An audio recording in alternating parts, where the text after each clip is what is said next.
Kurawa ludes. Mung kari telu yaiku aku, kowe lan Pandhita Jirih ing tim Pulsa ya kuwi Paman Resi Kerpa. Inggih. Tanggal pira iki? Dipun titik saking sumunaring wulan purnama sidi ing rikalenggan menika tanggal kang 11 cocok karo petungku bagus. Ana pangan sawetara kang wis padha dipangan wong loro. Nggonku niyungake wit gedang kang gedange nedenge Gembanda rusa pating pendayat woh gori kang ditinggal lunga ngungsi kang duwe omah nalika semana miris-giris samaren kesempyok ing ratan keneng sasaraning gekaman ana jroning Bratayuda Jaya Binangun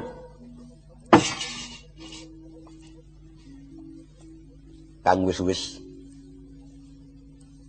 nalika pun Kakang isih mukti wibawana negara Ngastina pinuju purnama siji pun Kakang lenggah ana Madyantara. Kowe ngerti Madyantara, dereng? Goblok ya. Anak Pendhita Pinto. Madyantara kuwi tegese latar. Yen pinuju barengi purnama siji kaya dene bengi iki pun Kakang animbali abdi ing tirta tinalang wiwit saka pangrawit panglik pambeksa juru pengunjukan aku lenggah ana sangisoring wit Nagasari diladeni wanita kang padha sulistyan warna ngombe sak seger-segeri mangan sak warek-wareke buang-buang sak kayang-kayange pertonggo munyang rangin keplok imbalang rasih senggaan arebut wirama swaraning pasinden angelik-elik bisa notok disantung nanging saiki jebul tinemune kosok balen oh Totomo tinemune kosok balen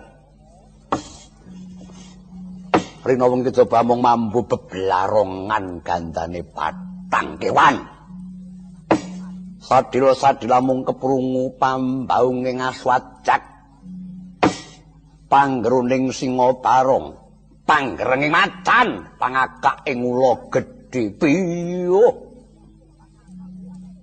bakal kapan tundal dilakon iki Aswatama duh Aladin ngantos mboten saged matur menapa-menapa jawi namung nyadong dawuh bener bapakmu biyen Pandhita Linuwih ya nggih Pandhita Druna ki jagat wis ngakoni kliwaning babagan olah panah nggih murite Pandhawa Kurawa kalebu ratu gedhe-gedhe sing saiki isih padha njenggenek urip kabeh nggih ning gene matine kok sia bapakmu matine kok sia kang mangkono kena nganggo ukuraning jiwa yen para Pandhawa kabeh cendhaling budi para Pandhawa kabeh padha cendhaling budi ora weruh ing kebecikan ora ngerti kautaman ora ngerti yen tau ditulungi wong ora tau yen diwang wong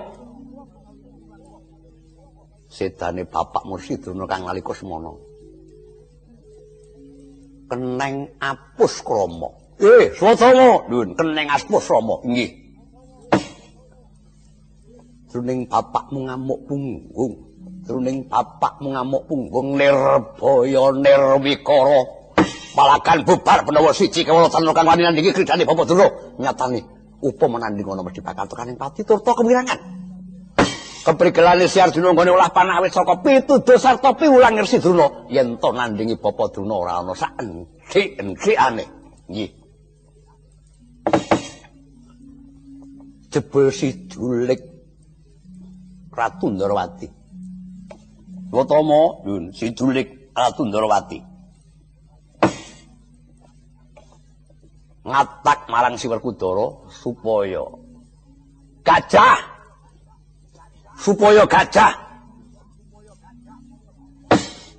tumpakaning Ratu Malawa kang aran Hestitama kon mateni. Bareng si Hestitama tekaning pati kabeh Pandhawa sak gedhi bali. Ditaluk supaya padha alok-alok barenganen Hestitama tekaning pati. Swara kang blero tinampa dening pamirenge Bapadura dianggep kowe kang tekaning pati nganti lilih satemak leleh wekasan lolos saka payudan. Garuyah lakune. Atine mupus, ragane mepes. Pasrah marang papasten. Leren nggone perang, semende kegumuk. Palarapane Pandhita Drona tinumpangake dungkuling teteken. Sarwi nangis kaya grantang sambat yang ngarunapung eling swara-swara kang dirungokake. Darane kowe kang tekaning pati lha jebul ana manungsa Tandala. Ana manungsa Tandala. Anaking Prabu Drupada Sitrusna Jemna. Wani magas.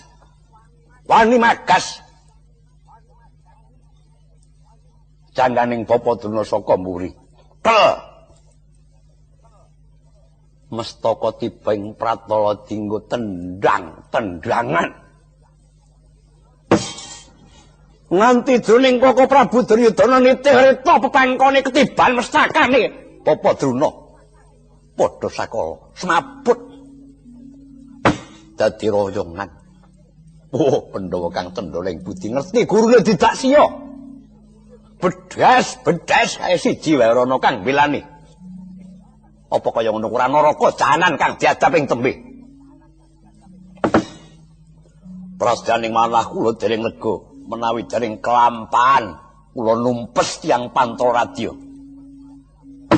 Mboten ngomongaken terus menadyan ing sipat wanudya, mboten perlu dipun ngengehaken gesangipun. Nyawanipun kedah dipun wangsulaken ing kayuwanganipun Sang Hyang Yamadipati. Wah, bagus. Kuwi sing tak jaluk. Iya, bagus. Mung ngene ya. Wong 18 haksa ini. Entek ana jroning Baratayuda kang mung 18 dina kuwi yen disawang sak ceraman. Penemumu piye? Penemumu. Pawon miwah kendhih dening panguwasaning Pandhawa ing tata gelar mengkono. Nanging yen gelem ngitung sarana cetha. Jebul negara Ngastina kuwi kena tak ngibaratake jati ketrusuban luyung. Awit saka pakardine Kakang Mbok Ratu Banowati ingkang nalika semana nanggung siningepaning kamukten dening Koko Prabu Duryudana. Apa-apa diturut, apa-apa ditanduki, apa-apa dilanggati. Tinemune jebul wantala njarakake bodhone ana jroning kabilahen. Kowe kelingan bab napa? Eling-elingan sik. Guwopokmu sailir ya. Nggih, sampun dangu. Ayo. Apa-apa sarwa kandel kok goblok kowe? Mbok menawi sampun resmi kok. Apa ya? Kula ngingetaken. Yen aku lali aja tak eling tak elingne dhewe. Yen kowe sing lali tak onyo-onyo. Kirang leres ora bener tumrap wong akeh, tumrap aku bener dhewe, jagat sing apik dhewe aku. Iku dene aku jarane elek, mangsa Pandhawa sing padha ngarani. Artawarma kuwi bagus-bagus sing canwing jagat. Yen perlu Brara Guru tak tantang. Sampun, men. Sapa sing arep salah-alangi? Dewa ora kena dideni sing dikeki menang kok mung Pandhawa, dewa goblok kabeh. Nggih. Baleni perkara ludus keles mau. Wah, uang kuwi jane lara tinggo bengok-bengok. Ning yen ora tak lairake sarana pangucap kaya bengka dadaku aku eling. nalika Lesmana Mandra kumara tekaning pati ana payudan. Kena kuwi anak brol sing nglairake. Nampa turing para tasih yen to Lesmana mati. Tepung alise ora, nangis ora. Apa anak liramban lho biyen kuwi. Parat ta ne. Rumangsaku kok Prabu Dawa karo Banwati iki ya isih padha regane. Anak liramban. Mboten perlu pun kalih, ya ben ya. Nanging bareng midhanget, bareng krungu.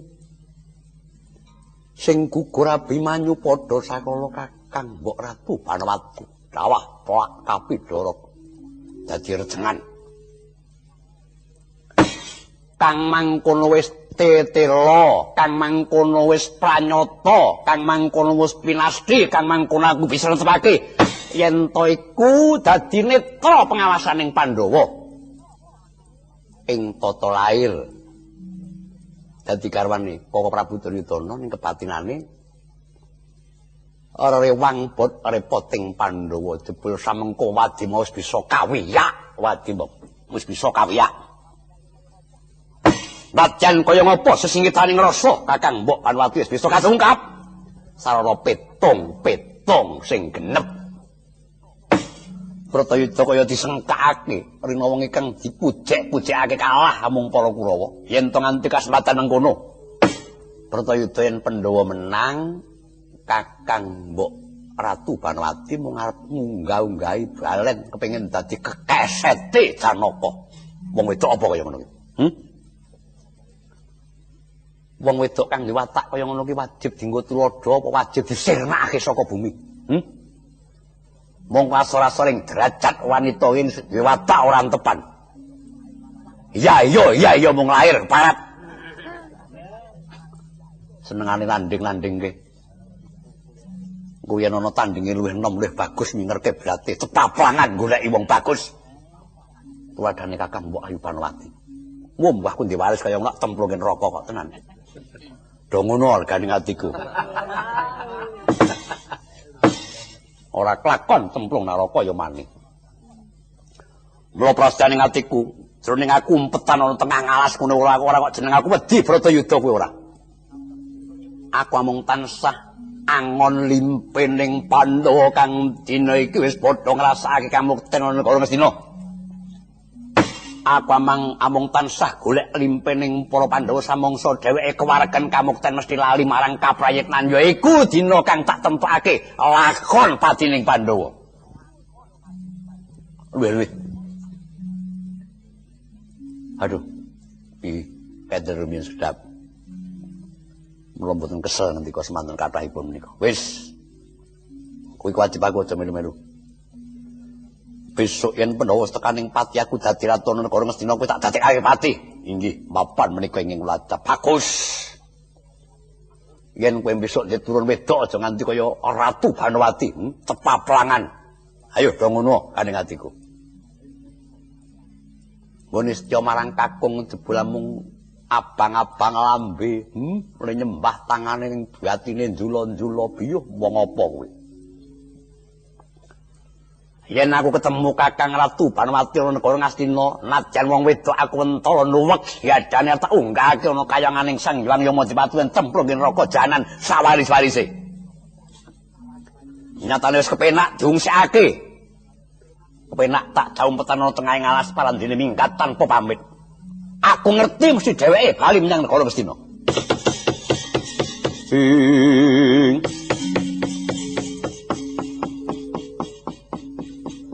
Permoreh mangusum yung ngambrang katya karunaning kaswasi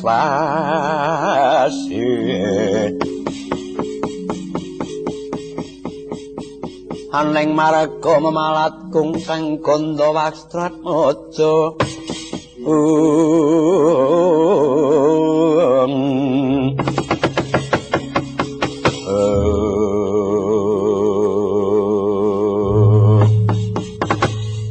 Jagat Dewa Bathara nggih. Aswatama nggih. Mula paman Kerpa. Mbok ake. Ora ketang amung sak kedheping netra kowe noleo mrene aku tak guneman yo nggih. Nggih, paman. Pun pangapunten Raden. Ya wis kono, ben ngono karo pakmu cilik. Menapa paman? Ngene yo nggih. Mbuh. Ora ketang amung sak propirane. Uripmu iku aku melu ngopeni. Kowe ngerti lakone bapakmu nalika anak-anakku isih bayi? Nggih, dereng. Tak dongengke ya nggih. Nalika semana bapakmu yaiku Kakang Druna Kang Muswardi teka ana negaraku ing Timpurusa kuwi ngemban bayi. Nggih. Bayine kowe.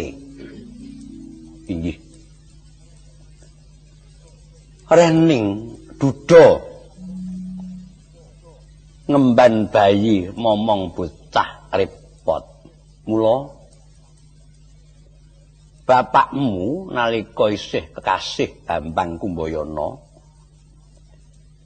nglamar Mbak Ayuku. Nglamar Mbak Ayuku yaiku Kakang Mbok Dewi Kerpi. Ketampen nalika semonten. Ketampan. Kelakon dawuh. Jalaran Mbak Yuku biyen kenya kang wis kasep. Gumyake ngakeh sinebut ora-ora wudu. Mulakeh kang arep padha jruntangan. Besane tumuli winengku dening wong atuwamu yaiku Kakang Kumbayana. Jebul anane Kakang Kumbayana nalika semana kasdu amengku garwa Mbak Ayuku sabab duwe pamrih nitipake kowe kang nalika semana isih bayaban muse nitipake Kakang Kumbayana nggone dhaup kalawan Mbak Ayuku. Kira-kira 3 sasi lawase tumuli untat saka negara Timpurusa kowe ditinggal sempung. Dening kang ngopeni jaba Mbak Ayuku Kakang Mbok Dewi Kerpi najan ka ibumu kwalon nanging anggepen ibumu dhewe. Kalebu aku ingkang melu ngopeni. Mbok menawa kowe eling bareng kowe wis diwasa tak susulake marang negara Ngastina. Nalika semana barengi Ngastina ana pargian pecobaning para siswaning Pandhita Druna ing babagan perang.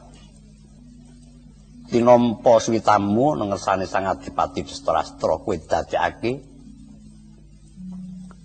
wadananing tuwa buru tegese pengarepe wong bebedak.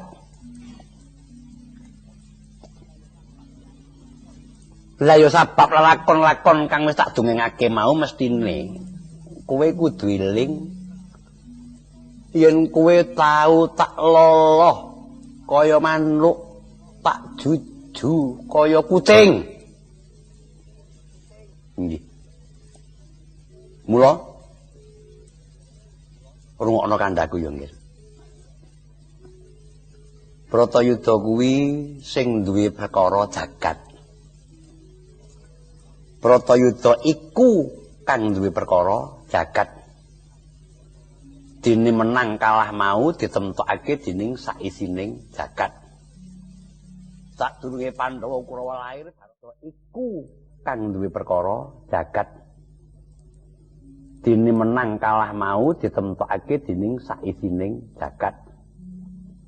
Sadurunge Pandhawa Kurawa lair Barata Yudha wis dadi swara-swara ana ing jagat. Lan Barata Yudha kang sinebut perang adil, sing jujur bakal luhur, sing salah bakal seleh. Lah iki wis ketemaan. Mula perkara Kurawa kalah mapan wis kudu mengkono. Mbok iya ora perlu kowe ngeling-eling sedane Kakang Duna, nanging kang perlu kanggo nebus dedosamu prayoga ayo nggih. Kowe tak kanthi marang negara Ngastina ketemu karo para Pandhu putra. Kejaba mengko gedhening dosamu kabeh tak jalukake pangapura, sajake yen kowe gelem suwita marang Pandhawa ora bakal nampa pidana. Pira-pira klubtamu bakal antuk pangapura karana para Pandhawa sawijining satya kang ngambek luhuring budi. Mung iku nggih. Sopo mo? Lho. Kowe kepengin dadi wong jirih apa kepengin dadi wong kendel? Piye? Mapan menika ingkang kula ajeng-ajeng. Ara sing manah kula mboten kados menawi kula menika dados tiyang kendel. Sing jeneng nyuwargake wong tuwa ki caramu piye? Kula kedah saged males kabagyan dhateng Sutarma ingkang sampun peputra ing kula. Caramu kula kedah saged males pejah dhateng tiyang ingkang mejahi Kanjeng Rama. Bagus, yen ngono ora perlu kowe ngrungokke swara-swara sing blero. Swara-swara sing ora jejeg, swara-swara wong jirih. Wis tak dawuh. Lah ngene ya nggih. Aswatama tak kandhani ya nggih. Ing bab Kanjeng Ratu Banwati ingkang sekawit ngungsi tunggal papan ana tengah ngalas. Nggone lunga saka papan pengungsen kene pancen aku sing ngakon nggih.